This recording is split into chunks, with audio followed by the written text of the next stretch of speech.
Salatu wassalamu ala asrafil anbiya wal mursalin wa ala alihi washabihi ajmain. Allahumma sholli ala sayyidina Muhammad wa ala ali sayyidina Muhammad. Terima kasih kepada abang-abang semua yang sudah hadir. Seperti biasa, kakaknya nggak ada yang ikut, ya kan, abang semua. Jadi sudah berkenan hadir kita diskusi yang sudah lama. Ini kayak diskusi pertama Imam tahun 2026 ya Bang Bobi ya. Jadi kita memang kemarin tuh nunggu dulu puasa Lebaran ya kan, sampai tahun Muharram. Ya udah kita mulai dari yang baru lah ya kan, 1 Muharram acara baru kan gitu. Tematiknya kegempaan ya kan, karena memang daerah banyak bencana. Kebetulan di Imam pun kita punya pakarnya nih, Bang Dokter Julfah Rija ya kan. Jadi uh, biar bisa sharing ilmu ya kan, kita dapat. Jadi terima kasih ini, saya hormati Bang Jul sudah berkenan hadir mau membagi ilmunya. Kemudian juga Bang Aris Rinaldi sudah berkenan menjadi moderator, ya kan. Bang Aris ini salah satu apa uh, Shining Star, ya kan. Shining Star SDI dia. Dia setuju aja dia, ya kan. Kalau soal bendungan, Bang, itu pasti Bang Aris ininya pembicaranya, ya kan. Makanya ini kegempaan ini mempengaruhi safety factor bendungan ini, ada perubahan nggak ya kan? Atau malah jadi dirujuk sama Bang Aris nih, kayaknya bisa tambah mahal desain ini dikit katanya kan. Nah, konsultan pun langsung bergerak ya kan, setuju katanya kan. Kontraktor juga iya juga ya katanya kan. Mungkin ya kita nggak tahu lah teknisnya Bang Aris ya. Kira-kira apa dampak kondisi gempa-gempa ini? Mungkin demikian dari awak sebagai pembuka aja. Semoga bisa apa menambah pengetahuan kita lah soal kegempaan ini gitu ya. Dan juga mungkin ada hikmah-hikmah yang bisa kita dapat. Seperti biasa, biasanya habis diskusi, tanya jawab, masih ada waktu-waktu berkoyuk biasanya, ngobrol-ngobrol dikit, biasanya gitu.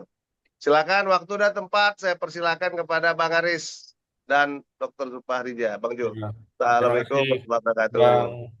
Terima kasih Bang Waalaikumsalam Saipul ya warahmatullahi selaku Ketua Al-Imam Abadi ya Bang Saipul ya.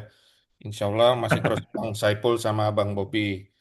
Eh, Terima kasih kami ucapkan kepada Bang Saipul. Sebelum kami mulai mungkin kami menyapa dulu kepada audiens ya Bang Julfarija ya sambil menunggu abang-abang sama kakak-kakak yang lain join mungkin sambil eh, menunggu saya coba eh, sampaikan portofolio Bang Zulfarija ya Bang ya. Oke. Eh, ini saya bacakan portofolio atau CV Bang Zulfariza ya. Beliau ini alumni teknik alumni geofisik dan meteorologi Bang ya. Dari ITB angkatan 98 lalu melanjutkan di ITB juga ya Bang ya. Di ITB di geodesi di tahun 2008 lalu untuk doktornya di tahun 2011 sampai 2015 ya Bang ya untuk kekhususan ya di bidang seismologi Bang ya, seismologi dan vulkanologi. Dan Bang Julfarija juga sudah mengambil insinyur Bang ya di ITB juga untuk geofisik dan geophysical engineering. Jadi kayak dulu ini zaman Bang Julfarija ngambil ini tahun 98 masih ini Bang ya, masih geofisika belum teknik geofisika Bang ya. Saya dulu masih geofisika Ya, meteorologi, walaupun sudah GM, ada GM TG Bang ya, waktu itu. GM Bang ya dulu ya namanya. KM, betul, Iya betul, betul. betul, Kebetulan di angkatan saya 2006 itu dipecah Bang. Ada betul, geofisika, betul. ada yang teknik geofisika. Sudah merger Ya, sekarang 2006 udah mati lagi Bang. merger. Ya, Dan Bang Julfarija ini banyak menulis ya, paper-papernya ada yang Trindex Scopus, Google Scholar, dan juga kalau kita lihat risetnya banyak sekali ya. Mungkin ini yang saya bacakan yang terbaru saja Bang ya. Yang kami dapat untuk risetnya sebagian besar di bidang kegempaan dan geofisik dan di tahun ini saya lihat ini ada kerjasama juga ini sepertinya Bang ini wah, banyak sekali saya kagum sekali sebenarnya ini Bang Julfari Jaya mungkin nanti ini bisa jadi ini inspirasi juga buat abang-abang sama kakak-kakak dari Alimam karena kalau saya lihat di sini ini saya coba bacakan yang terbaru saja untuk untuk pengalaman profesionalnya kami rasa juga ini panjang sekali perjalanan dari Bang Julfarija dari tahun 2013 sampai 2027 yang terbaru itu berkaitan dengan migas Bang ya. Memang kalau saya lihat geofisik ini relate sama migas mungkin potensi-potensi jebakannya Bang ya. Dan di publikasinya yang terbaru ini tahun 2025 berkolaborasi dengan Pak Aditya dengan judulnya ini berkaitan dengan Survey Velocity Structure of Vulkanologi dari Tangkuban Perahu. Dan sebagian besar pengalaman Bang Zulfariza mungkin kalau abang-abang boleh tahu relate ini dengan vulkanologi dan seismologi. Nah, cocok untuk tema kita Bang ini ya. Tema kita pada kesempatan kali ini yang berkaitan dengan kegempaan di Indonesia. Bagaimana pola dinamika dari kegempaan itu sendiri. Kalau saya kebetulan sipil Bang, kalau kami kan biasanya pakai ada rumus-rumus tertentu ya Bang. Mungkin nanti Bang Zulfariza bisa mewarnai diskusi kita kali ini. Kalau dari Abang ada yang mau ini Bang dipaparkan atau gimana Bang? Ada ya sebagai materi ngopi lah ya. Oh siap-siap ya. Ini mantap sekali Bang. Nanti Nanti kalau materi kuat sekali nanti jadi ya. ini nanti jadi Buat diprotes nanti abang-abang sama yang Bang lain Ipul. mungkin karena Bang Zulfarija sudah menyiapkan materinya, kita dengarkan dulu ya Bang ya. Kita dengarkan dulu nanti setelah beliau menyampaikan paparan diskusinya, kita coba tanya jawab ya, tanya jawab. Mungkin ada ya sesuatu hal dari abang-abang atau kakak-kakak yang bisa ditanyakan apakah kondisi Indonesia saat ini terkait gempaan seperti apa dan ke depannya mungkin bisa juga direlate sama keilmuan entah itu sipil atau dari Bang Bobi ya kimia Bang ya senyawa kimia apa yang bisa relate sama kegempaan. Ini Bang Bobi pakai baju bola nih mau nonton ini Bang Piala Dunia apa gimana Bang? Yang lagi fokus juga nih Bang Bobi. Boleh silakan saya serahkan ke Bang Julfarija Bang ya. Waktu dan tempat kami berikan. Terima kasih Bang.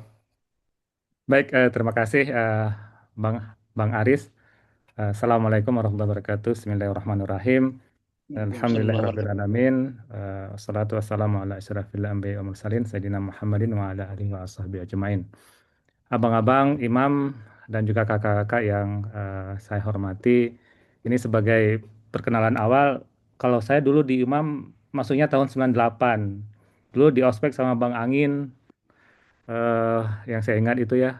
Kemudian eh, Bang Jaki ya, Elektro 93 seingat saya waktu itu. Kita dibawa ke Cikole tahun 98. Kemudian tahun 98 masuk imam jadi panitia wisuda. Nah, jadi waktu wisuda waktu itu yang saya ingat wisudawan tahun 98 itu Bang Syawaludin. TG 91 atau 89, 90 ya. Saya lupa waktu itu. Bang Syawaludin ya. Eh, jadi di Imam awal-awal saya sempat aktif ya. Awal-awal dulu. Waktu itu ketuanya masih Bang Yosi waktu itu, seingat saya. Bang Yosi itu Plano 95 ya. Kemudian kesini-sininya saya sudah tidak begitu ini lagi. Yang sering berinteraksi dengan Bang Amiruddin, Elektro 98, karena dulu kami sama-sama di unit Pimpong. Jadi saya di ketua unit UATM, Amir itu waktu itu jadi ketua ITB Open. Jadi eh, dulu ada kejuaraan Pimpong se-Indonesia, saya ketua unitnya, Amir itu ketua ITB Open pada waktu itu. Ini sedikit intro ya, sedikit intro. Baik, jadi Alhamdulillah terima kasih ini Bang Ipul. Ini kemarin tuh saya diajak untuk apa ngobrol-ngobrol kata Bang Ipul setelah gempa gempa apa waktu itu ya Bang Ipul? Gempa Filipina kalau nggak salah saya ya. Jadi Ya, setelah gempa gempa Filipina, Filipina Bang. Ya Filipina. Terus ya, lanjut Manado kan? Filipina, ya terus lanjut Manado. gempa Filipina, kemudian di Palu setelah itu kan yang juga kuat sehingga eh, Bang Ipul waktu itu ya udah Bang kita ajak ngobrol-ngobrol tentang gempa. Jadi abang-abang yang saya hormati ini sedikit tadi sudah disampaikan juga oleh Bang Aris tentang saya sendiri. Saya saat ini berdomisili di Bandung, di Cigadung. Kalau abang-abang ada main-main ke Bandung, bolehlah kita ngomong kopi di dekat seputaran Cigadung begitu ya. Kemudian kalau beraktivitas sehari-hari di kampus, saya di Prodi Teknik Geofisika. Memang betul kata Bang Aris tadi, dulu saya masuknya di Geofisika Meteorologi (GM). Kemudian setelah warawiri ke sana ke sini sempat di Aceh sebentar, kemudian sempat sekolah dan waktu sekolah S3 karena ada dosen pembimbing saya dari ANU dari Australia sehingga saya beberapa waktu harus ke Australia pada saat menyelesaikan S3.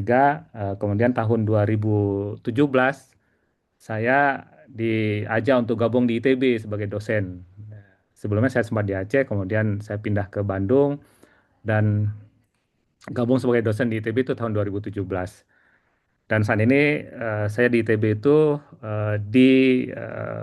kalau di ITB itu rumah dosen itu di KK, kelompok keahlian.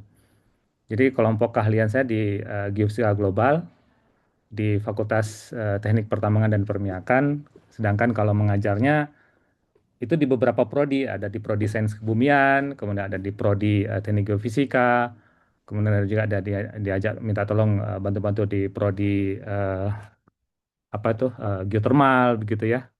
Jadi rumah dosen itu di KK kalau di ITB itu. Kemudian ngajarnya di beberapa prodi. Eh, Begitu sedikit perkenalan tentang saya. Nanti kalau abang-abang main ke Bandung, bolehlah nanti kita ngopi-ngopi eh, di Bandung. Dan beberapa waktu yang lalu ya saya almarhum Bang Safril ya. Jadi saya sempat ketemu beliau juga waktu beliau dirawat. Kemudian pas beliau berpulang, alhamdulillah sempat juga menyalakan beliau ya, Bang Safril. Eh, dan ya itu bagian dari silaturahmi ya. Baik, abang-abang. Jadi malam ini kita coba ngobrol tentang kegempaan ya. Kalau sebelumnya Bang Ipul eh, memunculkan judul tentang dampak gempa Filipina terhadap Indonesia gitu ya. Memang kalau kita bilang dampak gempa Filipina terhadap Indonesia secara langsung bisa dibilang tipis ya, maksudnya nggak begitu signifikan. Tetapi kalaupun ada seperti kemarin ada tsunami, tsunami-nya tidak menjadi sesuatu yang masif ya. Beda kalau sebenarnya gempa Filipina itu sampai seperti gempa di Aceh 9, sekian mungkin akan punya dampak serius. Kalau gempa kemarin tsunami ada di beberapa tempat, tetapi ketinggian tsunami itu masih belum begitu memberikan risiko yang signifikan. Kemudian saya coba menawarkan, Bang Ipol, gimana kalau seandainya kita coba lihat dinamika gempa secara global dan nanti kita coba masuk ke Indonesia, kemudian apa sih yang bisa kita coba pahami begitu ya. Baik, Abang-abang, kalau memang nanti di tengah saya bicara, kalau ada hal yang ingin ditanyakan, silakan saja ya. Jadi nggak perlu harus menunggu sampai selesai presentasi ya. Silakan di ini aja dipotong begitu ya. Jadi abang-abang inilah gempa Filipina kemarin ya. Saya coba upload data download data dari USGS, kemudian saya coba lihat eh, seperti apa sekuen dari gempa-gempa yang terjadi di Filipina. Memang setelah gempa terjadi tahun ini di Filipina pada tanggal 8 Juni 2026, magnitudo 7,8 lumayan kuat di Davao.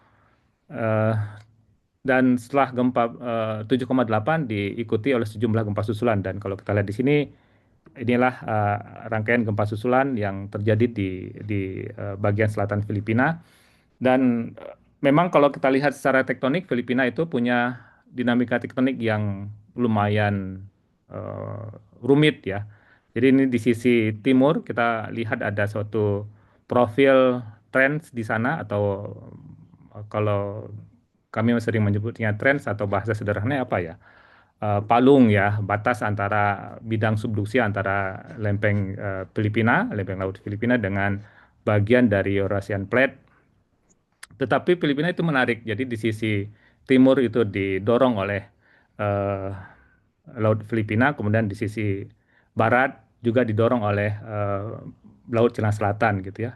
Sehingga tentunya di satu sisi mendorong ke sisi yang lain, kemudian sisi yang lain juga mendorong, jadi dari timur mendorong ke barat, dari barat dorong ke timur, maka tentunya di sini akan terjadi kompresi secara tektonik yang sangat signifikan. Implikasi dari kompresi tektonik ini maka akan terlihat satu manifestasi kegempaan yang sangat masif gitu ya. titik-titik warna merah, kuning, kemudian warna sedikit gelap ini yang lebih dalam tentunya, itu menggambarkan tentang event kegempaan, kejadian gempa yang terjadi di Filipina yang memberikan satu dampak yang serius ya tentunya di wilayah Filipina. Selain itu, selain kegempaan, karena ada satu bidang yang didorong oleh gaya di sisi barat dan sisi timur, sehingga bidang tersebut akan muncul frek ya, apa zona-zona lemah atau bidang-bidang sesar aktif di darat. Bidang sesar aktif inilah yang terlihat garis yang putih-putih ini. Garis putih-putih inilah yang sebagai yang kita sebut dengan sesar aktif yang ada di darat. Nah, kalau kita lihat ini ada sebuah penampang yang saya ambil dari tulisan di komunitas seismologi. Ini ada satu penampang yang memperlihatkan gempa yang terjadi tahun 2023, kemudian gempa yang terjadi tahun 2026 kemarin bulan Juni tentunya. Dan ini penampang yang dibuat AA Axen. Kalau kita lihat secara penampang vertikal, posisi gempa yang terjadi bulan Juni kemarin itu berdekatan dengan gempa yang terjadi pada 2023 dengan magnitudo sekitar 6,7.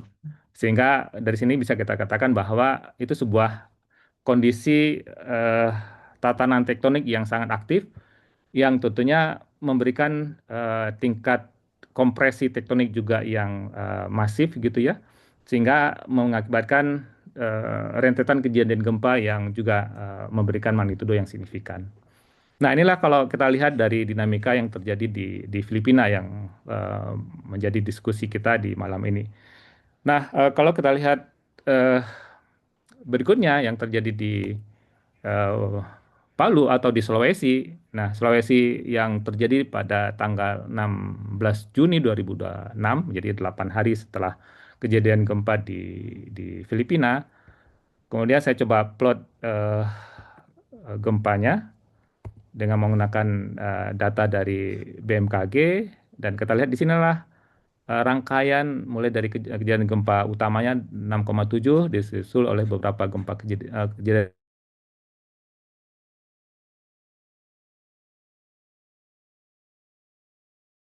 pada tahun 2018 yang lalu di sini di daerah Donggala itu ada gempa dengan magnitudo 7,5 yang mengakibatkan terjadi tsunami di Teluk Palu. Kemudian pada tahun 2026 sedikit di bagian selatan dan magnitudo juga signifikan 6,7. Jadi ada sejumlah bangunan yang rusak akibat gempa yang terjadi pada tanggal 16 Juni 2026. Tetapi dari sisi seismologi menariknya apa? Karena gempa yang terjadi pada tahun 2018 itu adalah gempa yang terjadi di jalur sesar Palu Koro namanya. Kalau kita lihat di sini inilah jalur sesar Palu Koronya yang menerus mulai dari bagian eh, membelah kota Palu, kemudian menerus sampai ke bagian utaranya, masuk sampai ke Donggala. Kemudian yang terjadi pada 16 Juni kemarin itu berada di posisi di sini nih, di sedikit di bagian timur dari sesar Palu Koro. Kalau ini yang sesar Palu Koro, kemudian ada Suisu Fault yang warna biru ini. Nah, yang menariknya Suisu Fault ini memberikan implikasi secara mekanisme gempanya berbeda dengan yang terjadi di Palu Koro. Kalau Palu Koro itu sesar geser, sedangkan yang terjadi di sesar Suisu ini Sausu ini adalah mekanisme normal atau sesar turun. Nah, ini yang menarik karena secara mekanisme berbeda dengan yang terjadi di Palu Koro, sehingga dengan kata lain di sini ada dalam tatanan dalam istilah geologi dikenal dengan istilah pull apart basin. Jadi ada dua bidang yang terdorong dan robek, kemudian ada bagian nanti akan terjadi istilahnya subsidence gitu ya, terjadi graben. Sehingga pada saat kondisi itulah akan memunculkan satu event gempa dengan mekanisme sesar turun di sana. Nah, saya coba bawa cerita dulu secara global ya. Jadi kan judul kita kan secara global. Nah, ini saya coba plot gempa secara global ini saya buat dengan visualisasi animasi seperti ini. Dan datanya data yang relatif baru. Jadi saya ambil data dari tanggal 1 bulan Mei 2026 dan event-event gempa atau titik-titik gempa ini adalah titik-titik gempa yang terjadi secara global di wilayah ya sedunia gitu, sebumi gitu ya, secara global. Nah, dari sini kita bisa melihat gambaran tentang aktivitas kegempaan yang terjadi dalam 1 bulan terakhir, jadi bulan Mei 2026.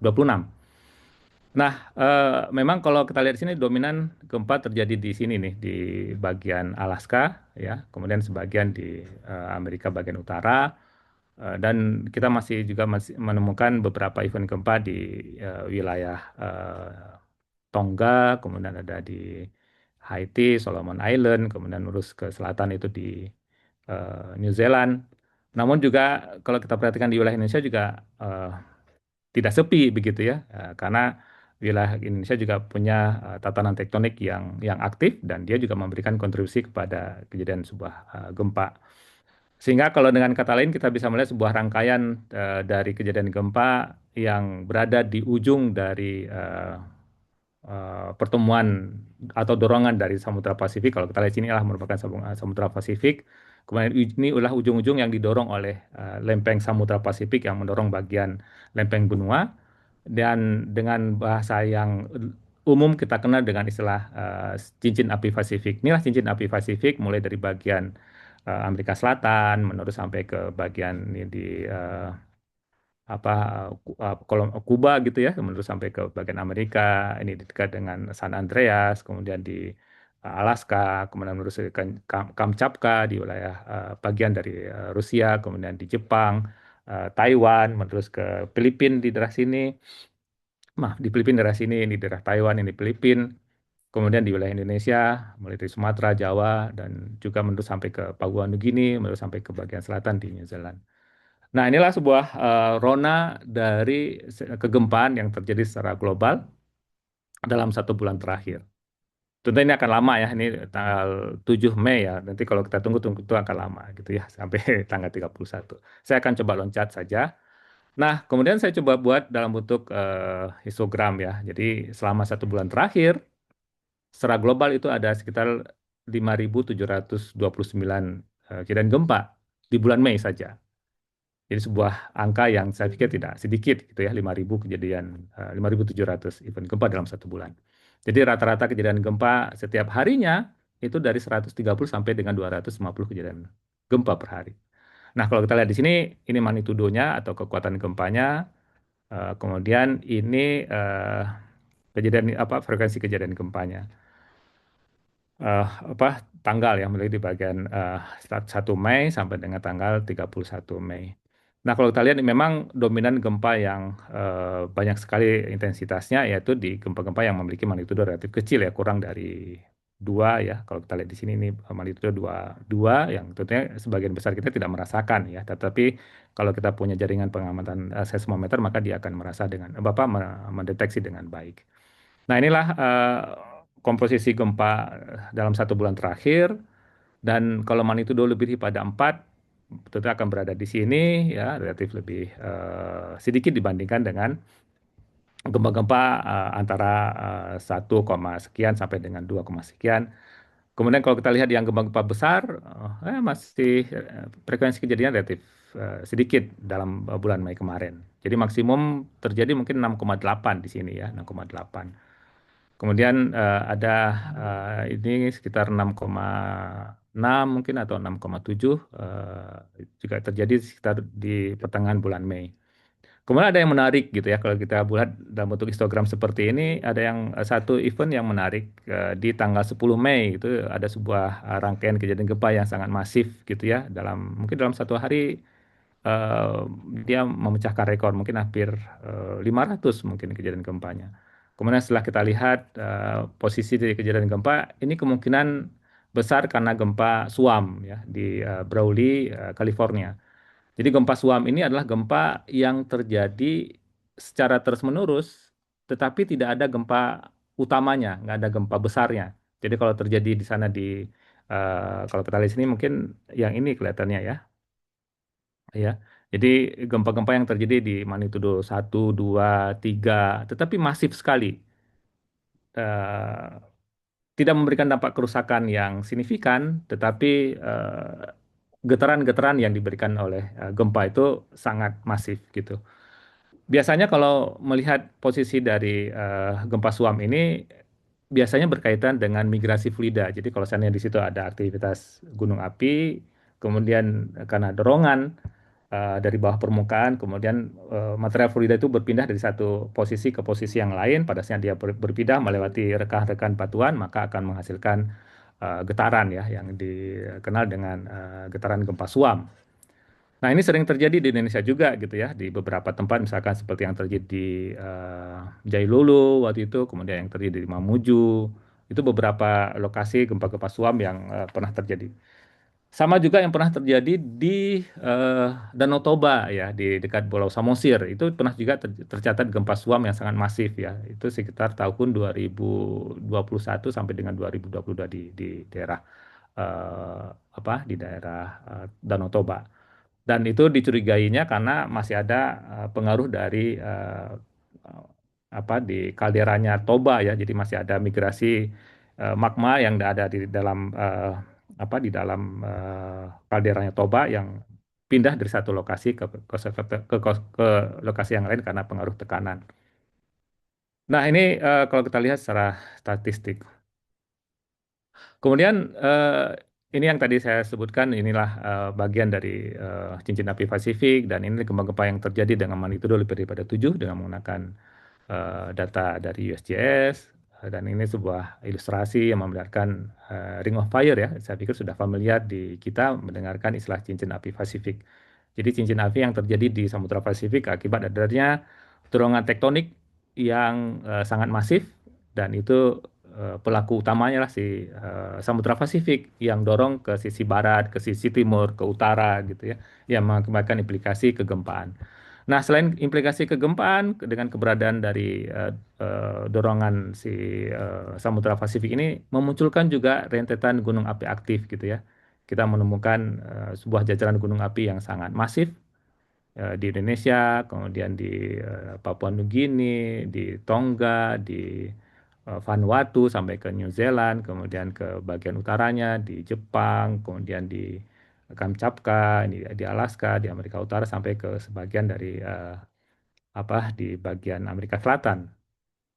Nah, itulah sebuah sebuah gambaran yang memperlihatkan tentang implikasi dari dinamika tektonik yang punya dampak terhadap kegempaan dan juga memberikan implikasi munculnya manifestasi dari keberadaan gunung api. Tentunya nanti di sisi yang lain kita punya punya kemanfaatan ya, kemanfaatan salah satu dengan geotermal dan kawan-kawannya. Kemudian inilah Indonesia ya, atau coba coba kita coba masuk ke wilayah negara kita Indonesia. Inilah rona seismisitas kegempaan yang terjadi di wilayah Indonesia yang terjadi. Ini saya plot data gempanya dari tahun 1900 sampai dengan 2023 seingat saya dengan menggunakan data katalog dari USGS. USGS itu lembaga geologinya US gitu ya, USGS. Kita bisa download datanya secara gratis. Kenapa tidak menggunakan data BMKG? Karena data BMKG tidak ada repositori sampai tahun 1900. Jadi data BMKG hanya terbatas sehingga saya sampai tahun 2009 gitu ya. Karena setelah kejadian gempa Aceh 2004, kemudian BMKG menginstal seismometer dengan sangat masif, membuat sistem repository data yang baik juga, kemudian baru di-share. Sedangkan kalau di katalognya USGS kita bisa mendownload data dari tahun 1900 sampai dengan tahun terakhir, misalkan tahun 2005 kita juga bisa dapatkan data dari data seismisitas dengan mudah dan juga dengan gratis begitu. Nah, ini gempa-gempa yang terjadi dengan magnitudo lebih daripada 5 gitu ya. Dan inilah yang kita lihat gambaran gempa di wilayah Indonesia yang memiliki magnitudo lebih daripada 5 dalam 123 tahun terakhir. Kalau saya masukkan gempa dengan magnitudo kurang dari 5, maka mungkin Jawa ini nggak akan terlihat gitu, ketutup dengan gempa yang sangat masif. Mungkin sebagian Sumatera juga nggak akan terlihat karena tutup dengan gempa yang sangat masif, yang magnitudo kurang dari 5. Nah, saya coba masuk, nah ini saya coba plot data gempa dalam 1 bulan terakhir untuk wilayah Indonesia. Kalau yang tadi di wilayah segera global, ini wilayah Indonesia. Ini kelihatan bisa animasi ya. Nah, ini data-data gempa yang terjadi di Indonesia dalam 1 bulan terakhir di bulan Mei ya. Jadi dari tanggal 1 Mei sampai dengan tanggal 31 Mei. Nah, kalau kita perhatikan di sini memang yang paling ramai itu di bagian Halmahera, karena Halmahera ini secara tektonik kita kenal dengan istilah subduksi ganda. Jadi subduksi di sisi Sangihe di bagian barat, dorong bagian dari Laut Maluku, kemudian di sisi timur, di sisi Halmahera itu juga ada subduksi yang dorong apa lempeng Laut Maluku. Jadi lempeng Laut Maluku itu ditabrak di sisi timur dan oleh Halmahera juga ditabrak oleh dari sisi barat oleh eh, Sangihe, sehingga tergencetlah si lempeng Laut Maluku yang memberikan kompresi tektonik yang sangat masif, yang memberikan dampak kepada kejadian gempa yang juga sangat masif di sana. Gempa terakhir yang kuat di sini sehingga saya terjadi tahun ini ya 2026 bulan April kalau saya tidak salah, ada magnitudo sekitar 7 kalau nggak salah ya. Sebenarnya lumayan masif kejadian gempa ini dan juga ada yang kuat. Kemudian ini kalau kita lihat di Sulawesi, ini bagian dari Palu Koro yang punya intensitas gempa yang juga masih ramai di sana. Kemudian di bagian sini di dekat bagian Sulawesi Tengah, udah mengarah ke Tenggara. Ini ada namanya sesar Matano menurut sampai ke Bahu Dopi di sana.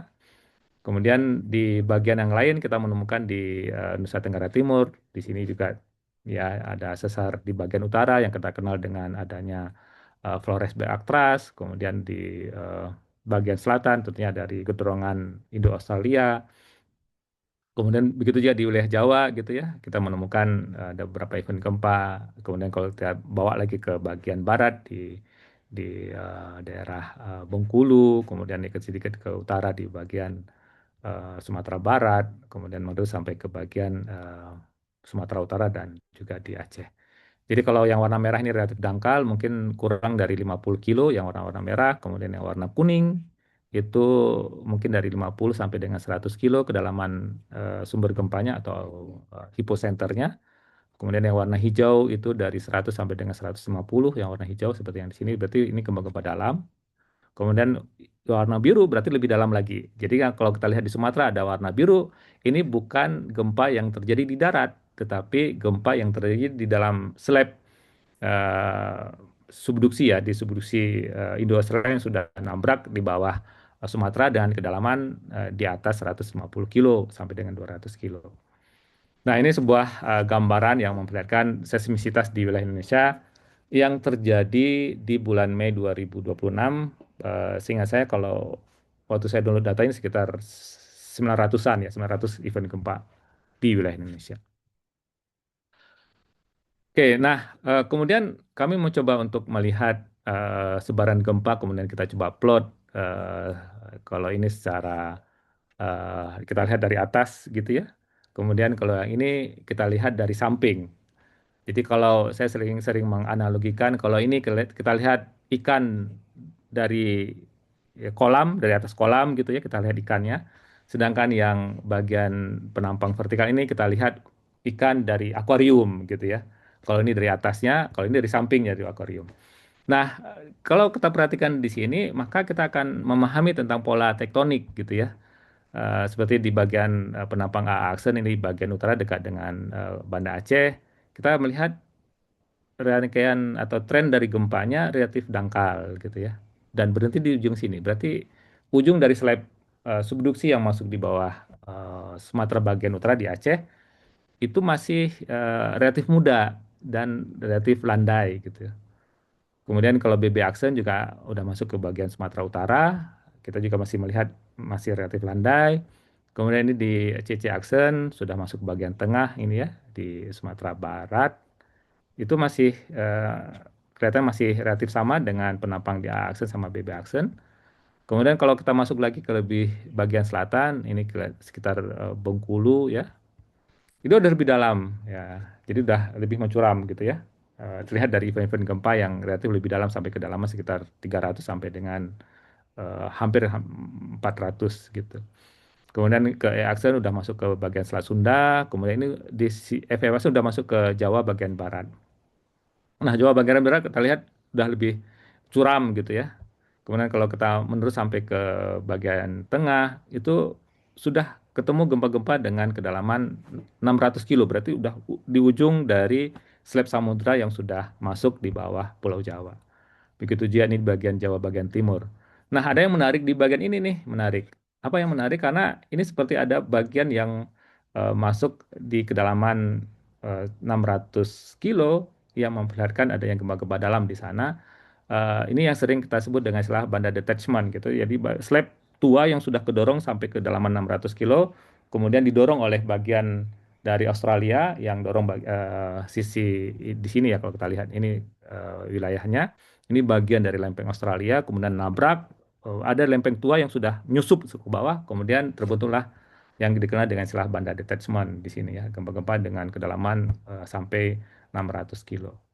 Kemudian di sini di kakak aksen kelihatan di bagian sini mungkin ya kakak aksen. Ini udah memperlihatkan ada sebuah lengkungan gitu ya.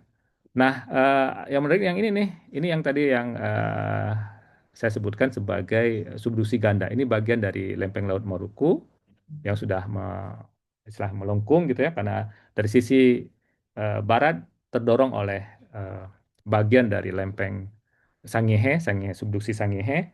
Kemudian di sisi timur itu terdorong oleh lempeng dari Halmahera. Jadi Halmahera dorong dari bagian timur, Sangihe dorong dari bagian barat, sehingga mengakibatkan bagian dari lempeng Laut Maluku yang tertekuk begitu. Nah, kemudian kalau di bagian Papua, di sana tidak ada satu aktivitas subduksi seperti halnya yang di bagian barat Indonesia, tetapi ada satu bibitnya. Jadi ada lempeng Karolin di sana yang dicurigai sebagai trends yang relatif masih muda ya, yang tentunya nanti akan membentuk seperti pola yang seperti ini. Tapi kapan terbentuknya mungkin butuh waktu sampai jutaan tahun gitu ya, karena memang prosesnya tidak langsung jebret 1-2 hari, tapi butuh dalam skala waktu geologi yang sangat panjang. Kemudian kalau kita buat visualisasi secara 3 dimensi, maka akan terlihat sebuah profil gempa-gempa yang dalam yang tadi saya sebutkan di bagian Laut Banda, kemudian ini di bagian Jawa, yang juga terlihat sebuah profil subduksi yang menunjam ya, sampai ke kedalaman sekitar 600 kilo di bagian Jawa Tengah dan juga di Jawa Timur. Nah, inilah kalau saya coba buat pola kegempaan masif ya. Ini yang gempa yang lebih daripada 8 di wilayah Indonesia. Yang titik-titik merah ini adalah gempa-gempa yang memiliki magnitudo lebih daripada 8 dalam rentang waktu 123 tahun terakhir. Yang sangat masif yang saya pikir masih segar dalam ingatan kita adalah gempa yang terjadi tahun 2004 yang ini. Kenapa sangat masif gempanya? Karena bidang yang pecah itu yang berwarna orange ini, yang jaraknya berapa ini ya berarti ya? Kalau ini 500 kilo, berarti 1.500 ya. Jadi 1.500 satu bidang yang robek secara bersamaan dengan panjangnya sekitar 1.500 kilo. Ini bagian rupture-nya. Sehingga energi yang terlepaskan akibat bidang yang robek dengan panjang sekitar 1.500 kilo itu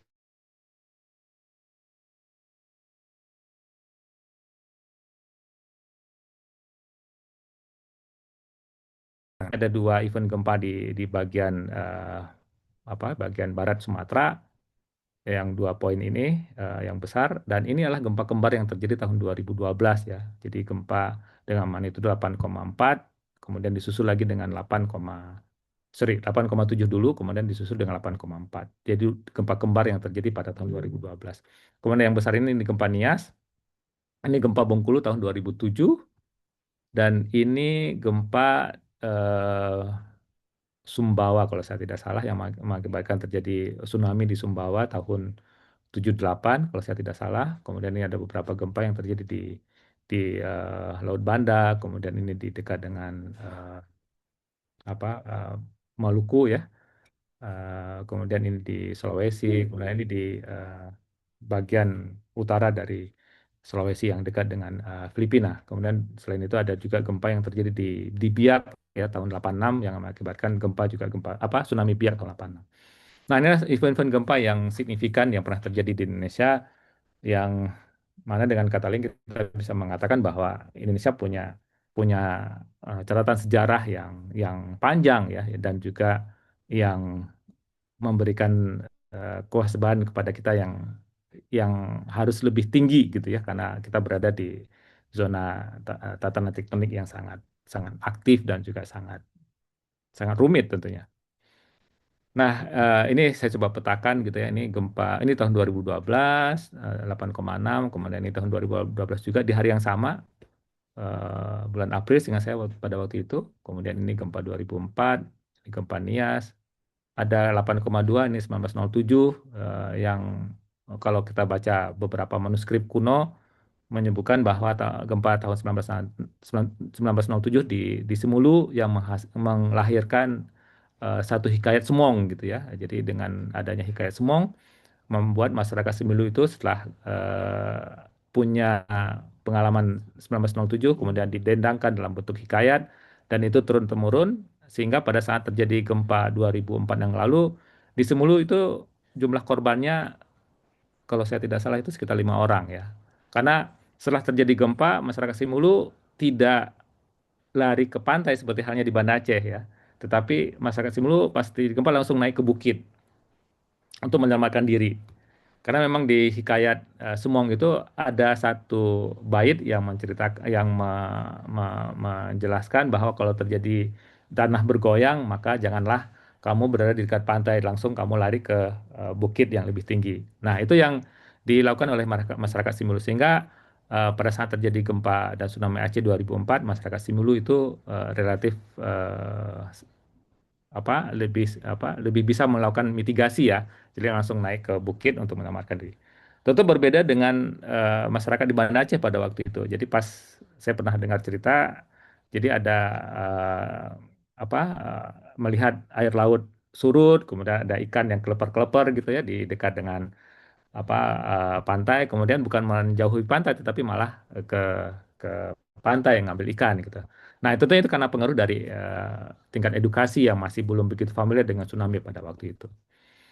Kemudian di bagian lain di Bengkulu ada gempa 8,4 tahun 2007, kemudian ini 77 ya seingat, ini gempa Sumbawa, kemudian ini 63, 8,1, 38 ada 8,3, 1914 ada 8,1, ini yang 96 8,1 ya di Biak yang mengakibatkan tsunami Biak 86.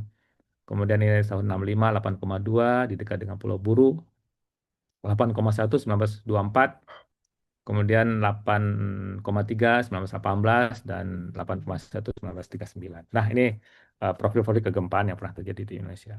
Nah, kalau kita lihat dari eh, pelaku utama dari kejadian gempa di Indonesia adalah karena keberadaan ini profil tektonik gitu ya, yang kita digempur dari sisi barat, kemudian dari sisi selatan, kemudian terbentuk beberapa sesar aktif yang ada di darat, kemudian juga di Sumatera kita menemukan ada sebuah eh, eh, sesar besar, kita mengenal istilah dengan sesar besar Sumatera atau Sumatran Great Sumatran Fault ya, sesar besar Sumatera.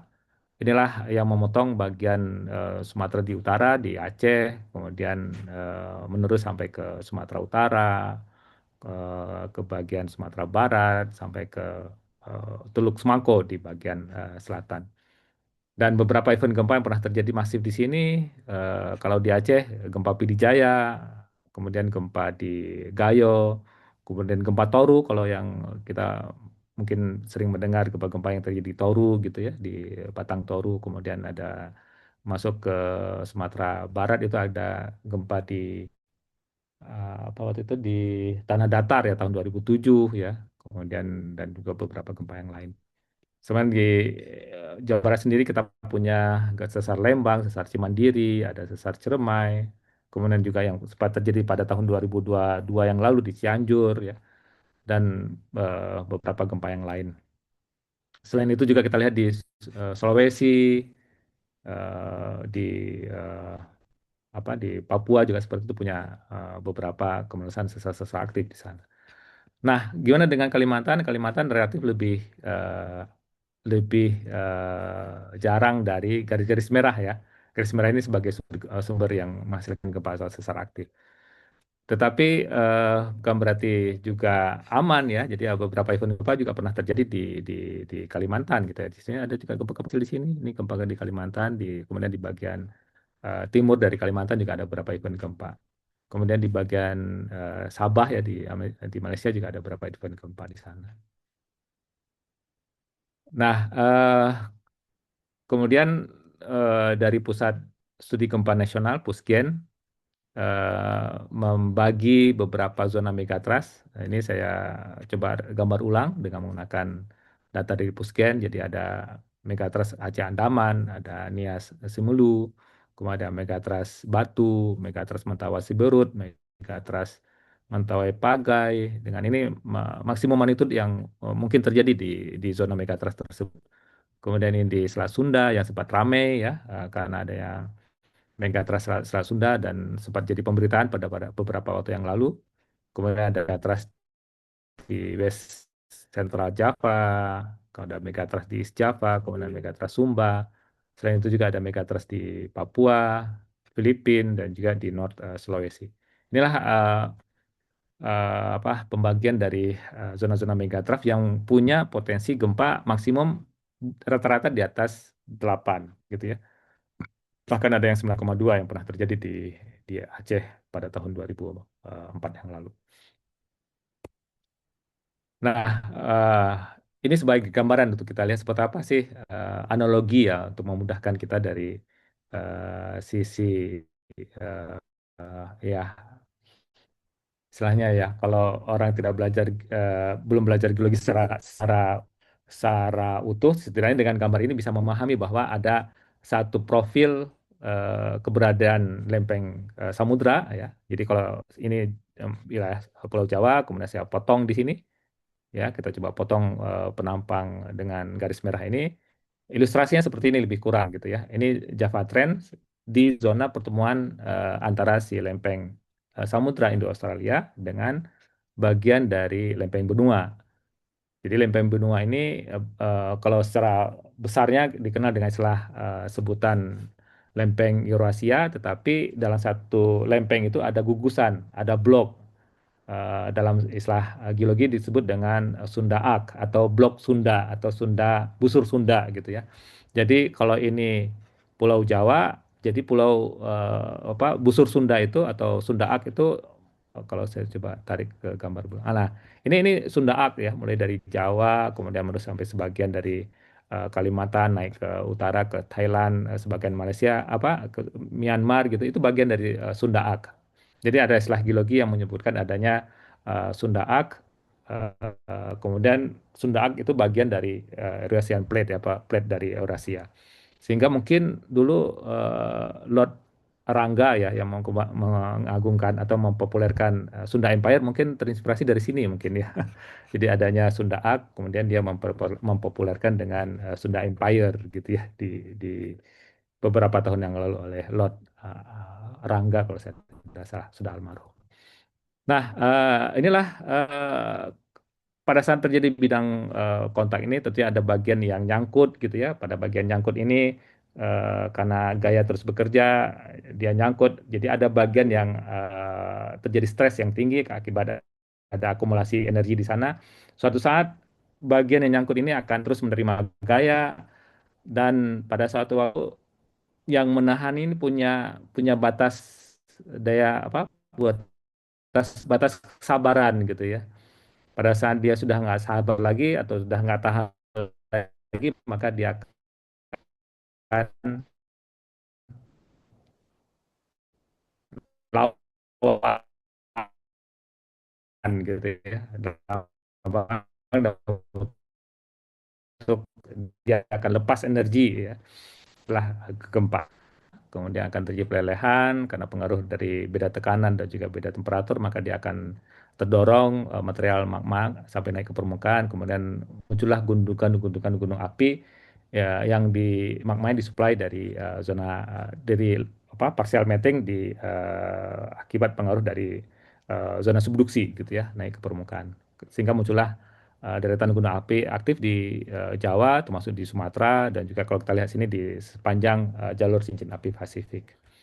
Nah, ini sebuah gambaran sederhana yang memperlihatkan dinamika tektonik di wilayah Indonesia yang dominannya dipengaruhi oleh keberadaan dari Sunda Trend akibat ada dorongan subduksi dari lempeng Indo-Australia, lempeng Sumatera, lempeng Samudra Indo-Australia mendorong atau menabrak lempeng Eurasia yang merupakan bagian dari eh, Sunda Up tadi ya. Nah, seperti apa kalau kita lihat di darat, sesar aktif seperti apa? Ini yang pernah terjadi di Palu pada tahun 2018 yang lalu. Ini ada pematang sawah. Harusnya pematang sawah ini temannya yang ini nih, sambungannya. Tetapi karena dorongan seperti yang terlihat di sini sebuah ilustrasi, dia robek gitu ya. Kemudian ada satu sisi dia mengarah ke timur, kemudian di sisi yang lain itu mengarah ke barat. Nah, ini yang terjadi di Palu Koro waktu itu dan eh, slipnya itu berkisar antara 4,6 sampai dengan 5,8 meter. Jadi lumayan jauh ya. Ini contoh yang satu lagi, ini pematang sawah. Pematang yang ini temannya yang ini. Karena robek akibat pengaruh dari sebuah pola persesaran di sana terjadi di sana, maka dia eh, bergerak ya, terjadi deformasi ya kalau kita lihat di sini. Seperti yang ini temannya yang ini nih harusnya. Begitu yang ini temannya yang itu, ini temannya yang ini. Ini temannya yang itu karena terjadi satu eh, movement ya, selalu pola pergerakan tektonik yang sangat masif pada tahun 2018 yang lalu sehingga terlihat sebuah deformasi yang terlihat rupture di permukaan atau robekan di permukaan. Nah, kalau kita lihat di Jawa Barat, ya kita punya PR juga di Jawa Barat gitu ya.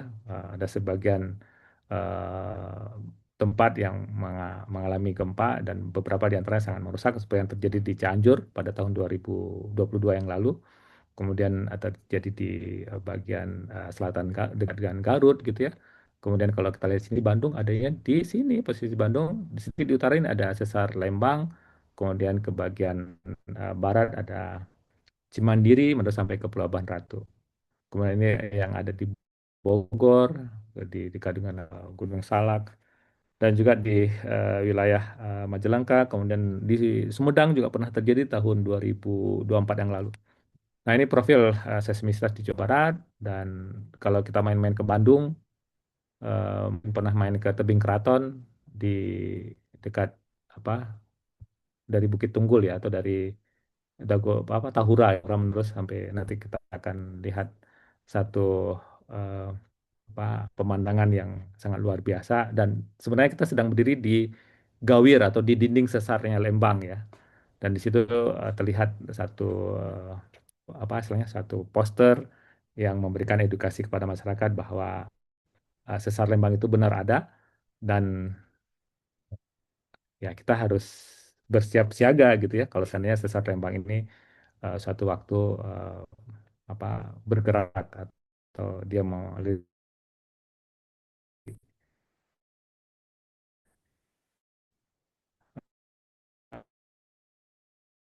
eh, nah ini pernah dan juga pernah terjadi gempa tahun 2011 yang lalu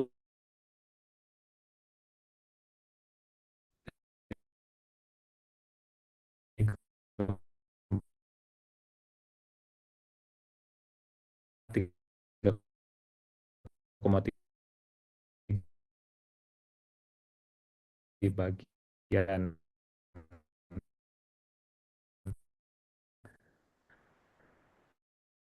eh, eh, Agak barat putus kayaknya Bang. dari sisi Atlantik.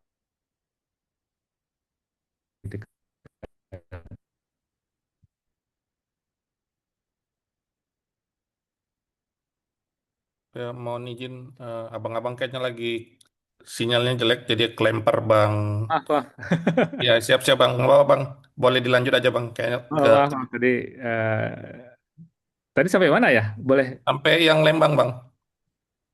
Sampai yang ini, Setelah ini. Ah, ini? siap. Ya. Oh ya, ya, maaf, maaf tadi terlempar nih internetnya. Oke, baik. Nah, ini eh, beberapa pemberitaan tentang keberadaan Sesar Lembang di Bandung dan juga kesiapsiagaan bagi masyarakat yang ada di Bandung ya, karena memang sangat sangat eh, punya potensi risiko besar ya, karena tingkat populasi masyarakat yang sangat masif, sangat tinggi ya di wilayah Kota Bandung, kemudian baik di Bandung sendiri maupun di Kota Lembang. Kemudian beberapa event gempa pernah terjadi. Nah, ini tahun 2011 gempa di Sesar Lembang di bagian timur, sorry ini di bagian barat ya 3,3 tahun 2011. Kemudian di bagian timur 2,9 pernah terjadi di dekat dengan ujung dari dekat Bukit Tunggul ya sebelum Gunung Manglayang. Kemudian ini yang terjadi tahun 2011 yang lalu di Desa Muril atau Kampung Muril dan mengakibatkan ratusan rumah rusak dengan magnitudo 3,3. Jadi hanya magnitudo 3,3 memberikan dampak kerusakan yang signifikan. Gimana kalau seandainya magnitudonya seperti yang terjadi di Cianjur ya. Cianjur kan 5,6 dan memberikan dampak kerusakan yang signifikan di wilayah Cianjur pada waktu itu tahun 2022. Kemudian tahun 2023 di Sumedang 4,8, ini malam tahun baru sekitar pukul 8 malam seingat saya waktu itu dan ikut merasakan sebagian masyarakat di Bandung pada waktu itu. Dan tahun 2004 ada di Kuningan ya 3,9. Nah, ini sudah mau dekat-dekat selesai kelihatannya. Jadi kita tahu bahwa gempa tidak membunuh ya. Ini satu ilustrasi eh, di Jepang ya. Ini kelihatannya di zona parkiran. Ini gempa 7,5 yang mengakibatkan goncangan yang sangat signifikan. Kita bisa lihat secara konstruksi itu Jepang memang sangat siap ya kalau perhatikan ya. Ini mungkin di lantai saya nggak tahu di lantai berapa tapi bukan di lantai dasar kelihatannya ini di area parkiran yang ada di sana. Tetapi menariknya magnitudo 7,5 yang ini Jepang pada waktu itu, tapi tidak ada yang yang meninggal ya. Itu yang membuat kita harus banyak belajar gitu ya dengan Jepang. Kemudian satu lagi ini yang menariknya ini gempa juga yang terjadi di Jepang ini sempat beredar di beberapa platform media sosial. Ada seorang perempuan Jepang yang mendapat notifikasi di HP-nya. Kemudian setelah itu datang gempa besar gitu ya, sehingga dia punya kesempatan untuk berlindung ya, apakah berlindung di bawah meja atau di bawah tempat yang ya, bisa membuat dia selamat. Gitu. Kemudian baru datang gempa yang sangat kuat.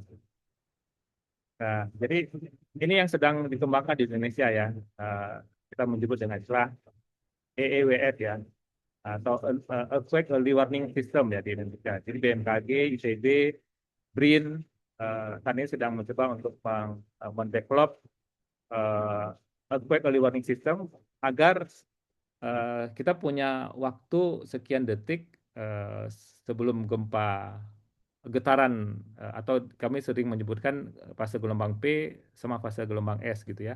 Jadi yang kita berusaha untuk menangkap fase gelombang P dengan baik karena fase gelombang P itu biasanya ditangkap oleh instrumen. Setelah fase gelombang P datang, kemudian baru datang fase gelombang S dan gelombang permukaan gitu ya. Ini sedikit fisika ya. Jadi P ditangkap oleh si alat, kemudian beberapa saat kemudian datang yang S, kemudian datang gelombang permukaan. Pas datang gelombang permukaan itulah yang membuat goncangan seperti yang terlihat di gambar ini. Jadi ada gelombang permukaan itu ada rally wave, ada yang bergerak secara vertikal, up down gitu ya. Ada low wave yang bergerak secara horizontal sehingga kalau kita lihat ada bagian yang dihentak atas bawah gitu kemudian digoyang lagi kanan kiri sehingga banyak bangunan-bangunan yang tidak bisa tahan ya dengan kondisi shaking yang sangat masif. Sehingga menjadi penting ada literasi masyarakat ya untuk mengubah ketakutan akan gempa menjadi sebuah kesiapsiagaan melalui edukasi yang berbasis ilmu kegempaan. Saya pikir ini, Bang Aris, mudah-mudahan tidak membosankan, mudah-mudahan ada sesuatu yang bisa kita diskusikan, dan setidaknya ada sesuatu yang bisa kita ambil manfaatnya dari obrolan malam ini. Baik, terima kasih untuk perhatiannya. Mohon maaf apabila ada yang kurang, ada yang salah, ada yang kurang pas. Maklum, ini masih belajar tentunya, ilmu kita masih sangat sedikit. Saya kembalikan kepada Bang Haris. Assalamualaikum warahmatullahi wabarakatuh. Ya, Waalaikumsalam warahmatullahi wabarakatuh. Terima kasih Bang Jul Farija ya. Sebelum kita lanjut ke sesi diskusi atau tanya jawab, saya coba review Bang ya, poin-poinnya Bang ya. Mungkin ini saya close dulu kali Bang ya. Apa Ya, share screen? Oke, siap. Kita coba diskusi ya abang-abang semua sebelumnya yang disampaikan